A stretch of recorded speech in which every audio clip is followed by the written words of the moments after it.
JRG ব্লগলৈ সকলোকে স্বাগতম জনাইছো। আজি আমি আলোচনা কৰিবলৈ লৈছো অৰুন্ধতী স্বৰ্ণ আঁচনি সম্পৰ্কত।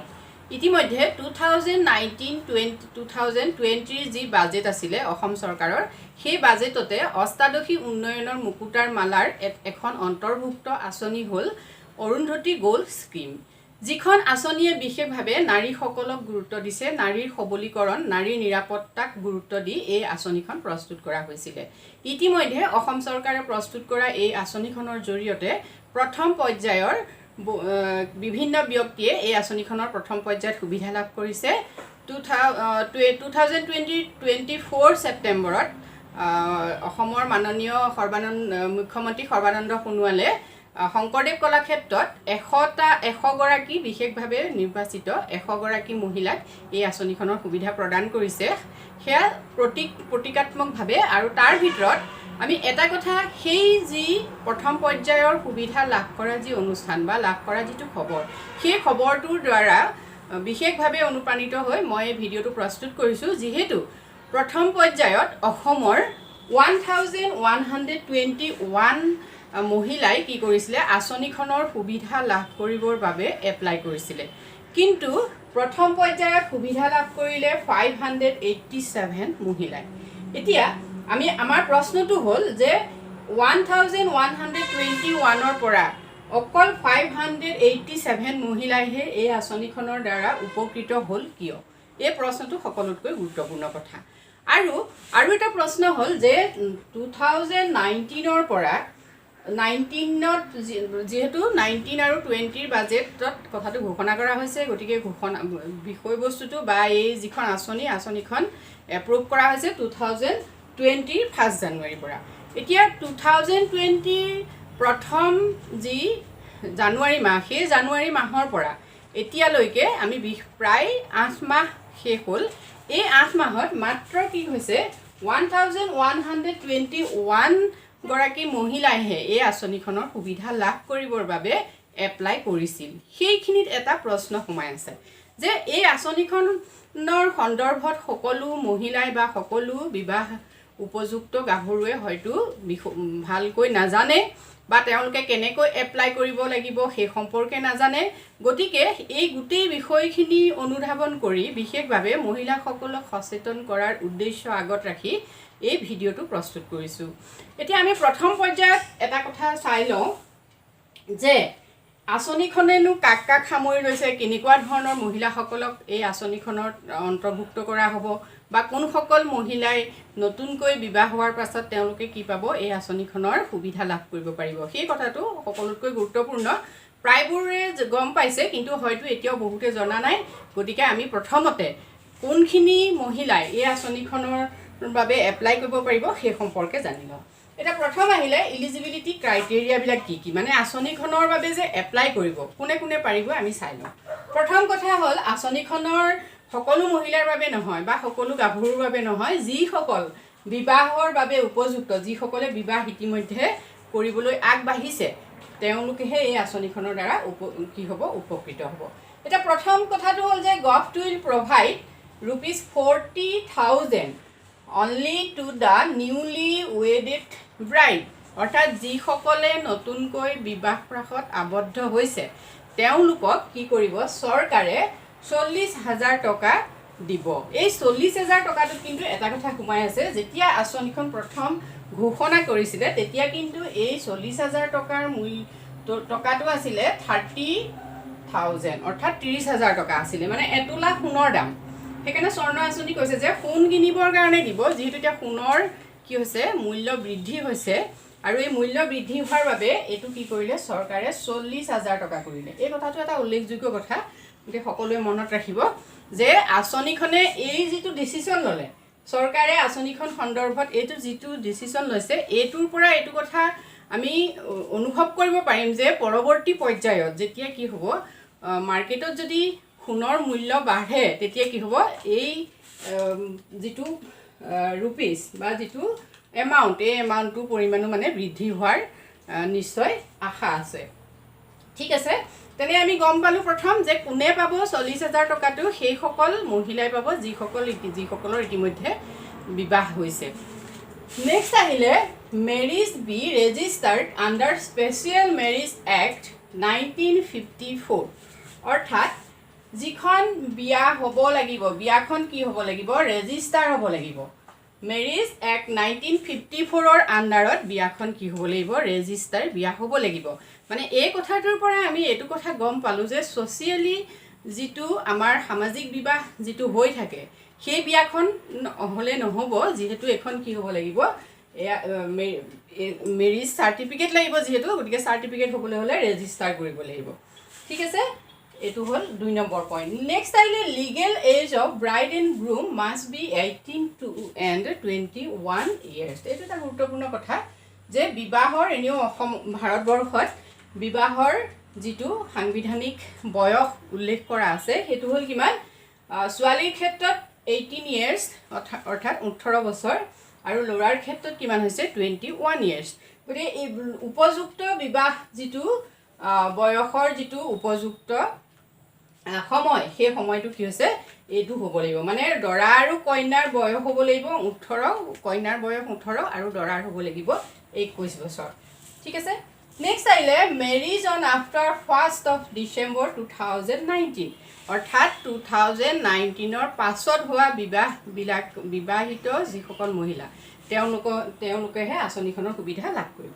নেক্সট আহিলে registered marriage on after 1st January 2020 2020 চনৰ জানুৱাৰী মাহৰ পাছত যিসকলে বিয়া ৰেজিষ্টাৰ কৰিছে তেওঁলোকেহে কি পাব এই আঁচনিখনৰ সুবিধা লাভ কৰিব পাৰিব ঠিক আছে নেক্সট আহিলে total income of parents of the bride should be below' ₹5 lakh per annum অৰ্থাৎ যিগৰাকী মহিলাই এই আঁচনিখনৰ সুবিধা গ্ৰহণ কৰিব বিচাৰে তেওঁলোকৰ অভিভাৱকৰ যিটো বাৰ্ষিক ইনকাম সেই বাৰ্ষিক ইনকামটো কি হ'ব লাগিব 5 লাখ টকাৰ তলত হ'ব লাগিব সেইটো এটা গুৰুত্বপূৰ্ণ কথা যে 5 লাখ টকাৰ বাৰ্ষিক ইনকামটো 5 লাখ টকাৰ তলত হ'লেহে কি কৰিব পাৰিব কন্যাগৰাকীয়ে এই আঁচনিখনৰ সুবিধা গ্ৰহণ কৰিবৰ বাবে এপ্লাই কৰিব পাৰিব নেক্সট পইণ্টটো আহিলে this benefit for her first marriage only এইটো এটা গুৰুত্বপূৰ্ণ কথা যিহেতু কি হৈছে এগৰাকী নাৰীৰ প্ৰথম বিবাহ যেতিয়া তেওঁ হ'ব তেতিয়াহে তেওঁ এই সুবিধাটো লাভ কৰিব গতিকে তেওঁ যদি দ্বিতীয় বিবাহৰ বাবে এই সুবিধাটো বিচাৰে অৰ্থাৎ অৰুন্ধতী স্বৰ্ণ আঁচনিৰ সুবিধা ল'ব খোজে তেতিয়াহ'লে কিন্তু নোৱাৰিব নেক্সট আহিলে both bride and groom must have passed at least SSLC except T tribe including Adivasi communities সেইটো এটা গুৰুত্বপূৰ্ণ কথা যে সকলো বিবাহ যিসকলে কৰাবলৈ যাব অৰ্থাৎ দৰা আৰু কইনা তেওঁলোকৰ মিনিমাম যিটো এডুকেশ্যন কোৱালিফিকেশ্যন সেইটো কি হ'ব লাগিব SSLC পাছড হ'ব লাগিব অৰ্থাৎ তেওঁলোকে দশম শ্ৰেণী তেওঁলোক উত্তীৰ্ণ হ'বই লাগিব আৰু দশম শ্ৰেণীৰ সমপৰ্যায়ৰ যিবিলাক পৰীক্ষা আছে সেইবিলাকৰ যিকোনো এটা পৰীক্ষাত উত্তীৰ্ণ হ'লেই হ'ল কিন্তু এই কথাটো কি হৈছে এই কথাটো যিবিলাক টি ট্ৰাইব কমিউনিটি বা আদিবাসী কমিউনিটি সেইবিলাকৰ কাৰণে কিন্তু এইটো বিশেষভাৱে ধৰি দিয়া হোৱা নাই 5 বছৰৰ কাৰণে অৰ্থাৎ যিবিলাক আমাৰ চাহ বাগানৰ যিসকল ব্যক্তি তেওঁলোকৰ কাৰণে এই কথাটো SLC পাছটো উল্লেখ কৰা হোৱা নাই যে তেওঁলোক SLC পাছ নহ'লেও হ'ব কিন্তু তেওঁলোকৰ যি এডুকেশ্যন কোৱালিফিকেশ্যন আছে সেই এডুকেশ্যন কোৱালিফিকেশ্যনৰ কিন্তু চাৰ্টিফিকেটখন দিব লাগিব আৰু এনেকৈ যে তেওঁলোকক এইটোৰ পৰা ৰেহাই দিয়া হৈছে যে তেওঁলোক কি হৈছে মেট্ৰিক পাছ নহ'লেও হ'ব ইয়াৰ কাৰণটো হ'ল যে বিশেষকৈ আদিবাসী অঞ্চলবিলাকত বা চাহ বাগানৰ অঞ্চলবিলাকত বিশেষকৈ কি হৈছে উচ্চ শিক্ষা অনুষ্ঠান নাই বুলি ধৰা হৈছে কম বুলি কোৱা হৈছে আৰু সেইটো কাৰণে তেওঁলোকক প্ৰথম পৰ্যায়ত কি হৈছে ৰেহাই দিয়া হৈছে ঠিক আছে নেক্সট আহিলে the applicant shall also' submit online form এতিয়া অনলাইন ফৰ্ম কি কৰিব যিবিলাকে এপ্লাই কৰা সকলে কি কৰিব পাৰিব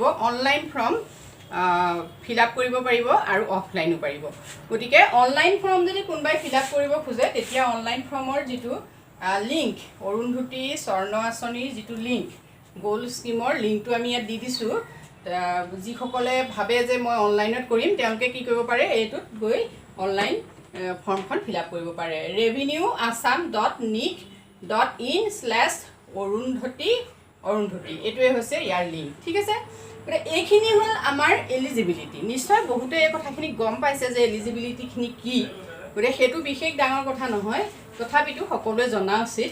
নেক্সট ইয়াত ডকুমেণ্টছখিনি কি কি লাগিব, যিহেতু এপ্লাই কৰিব লাগিব কৈছোঁৱে আমি, অনলাইন ফৰ্ম হওক অফলাইন হওক, গতিকে কি কি ডকুমেণ্টছ লাগিব। সকলোতকৈ ডাঙৰ কথা হ'ল যে আমাৰ অসমৰ কি হৈছে, বহুতো ব্যক্তিয়ে কিবা এটা এপ্লাই কৰিবলৈ যোৱাটো আচলতে এলাহ অনুভৱ কৰে, এইটো কাৰণে যিহেতু বিভিন্ন ধৰণৰ কি লাগে, বিভিন্ন ধৰণৰ ডকুমেণ্টছ লাগে, আৰু এই ডকুমেণ্টছবিলাক বিচাৰি ফুৰোঁতেই কি হয়, সাধাৰণতে মানুহবিলাক ভাগৰি যায় আৰু যে ঠগ দে নকৰোঁ এনেকৈ ভাবে। কিন্তু ডকুমেণ্টছকেইটা যদি গোট খাই থাকে তেতিয়াহ'লে সহজেই কি কৰিব পাৰিব, এই আঁচনিখনৰ সুবিধা গ্ৰহণ কৰিব পাৰিব। গতিকে আমি ডকুমেণ্টছখিনি দি কৈ দিছোঁ। প্ৰথম আহিলে প্ৰুফ অফ এজ প্ৰুফটো নিশ্চয় লাগিবই, যিহেতু দৰা কইনাৰ বয়সৰ এটা সীমা দি দিয়া হৈছে। গতিকে এজ প্ৰুফটো কিহেৰে কৰিব, যিহেতু আমি জানো যে কি হয়, SSLCৰ যিখন মাৰ্কশ্বিট, সেই মাৰ্কশ্বিটখন চাৰ্টিফিকেটতে এজ প্ৰুফটো হয়, গতিকে সেইখন লাগিব দৰা আৰু কইনাৰ ক্ষেত্ৰত।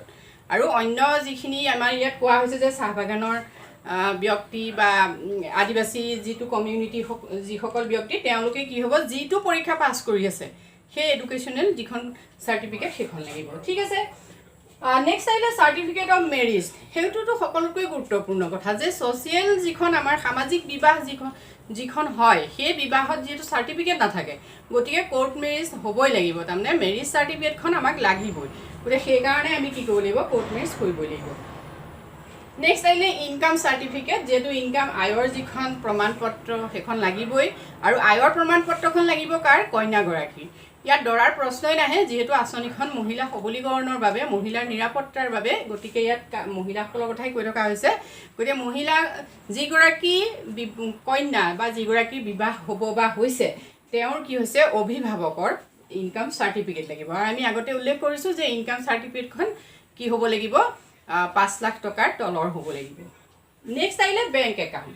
এতিয়া বেংক একাউণ্টটো কাৰ লাগিব, নিশ্চয় কন্যাগৰাকীৰ লাগিব, যিহেতু তেওঁ এটা নিৰ্দিষ্ট নিজৰ এটা বেংক একাউণ্ট থাকিব লাগিব, আৰু বেংক একাউণ্টটোৰ যিখিনি ডিটেইলছ, সেই গোটেই ডিটেইলছখিনি ফৰ্মখনত দিব লাগিব।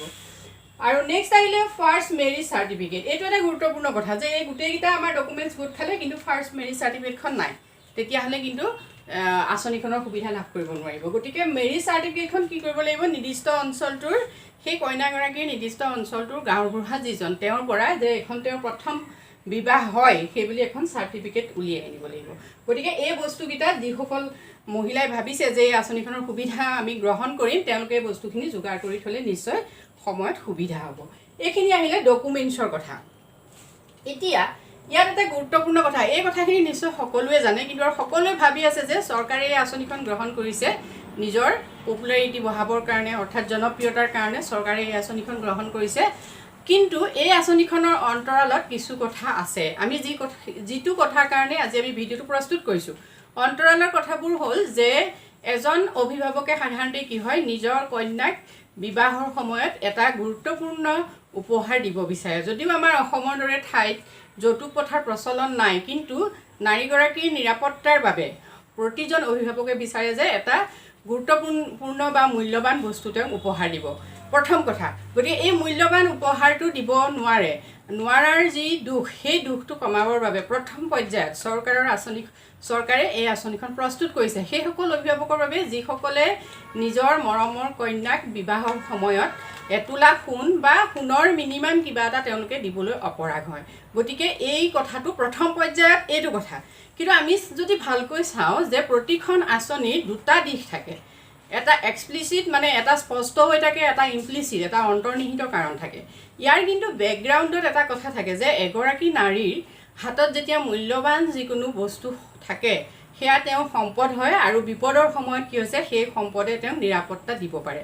গতিকে নাৰী এগৰাকীক সবল কৰি তোলাৰ ক্ষেত্ৰত, নাৰী এগৰাকীৰ নিৰাপত্তা বৃদ্ধি কৰাৰ ক্ষেত্ৰত এই আঁচনিখন প্ৰস্তুত কৰা হৈছে বুলি আমি প্ৰথম কথা আমি ক'ব পাৰোঁ। নেক্সট আৰু এটা কথা আমি যদি ভালকৈ লক্ষ্য কৰোঁ যে এই আঁচনিখনৰ বহুতে সুবিধা গ্ৰহণ কৰিবলৈ নাযায়ও যে 40,000 টকা কি ডাঙৰ কথা, কিন্তু 40,000 টকাটো ডাঙৰ কথা নহয়। প্ৰথম কথা যে আঁচনিখনৰ সুবিধা সেইসকল ব্যক্তিয়ে পাব যিসকল ব্যক্তিয়ে কি কৰিব, ৰেজিষ্ট্ৰেশ্যন কৰিব। বিবাহৰ ৰেজিষ্ট্ৰেশ্যনটো সকলোতকৈ গুৰুত্বপূৰ্ণ কথা, আৰু অসমত কি হৈছে এই ৰেজিষ্ট্ৰেশ্যনৰ হাৰটো খুব কম।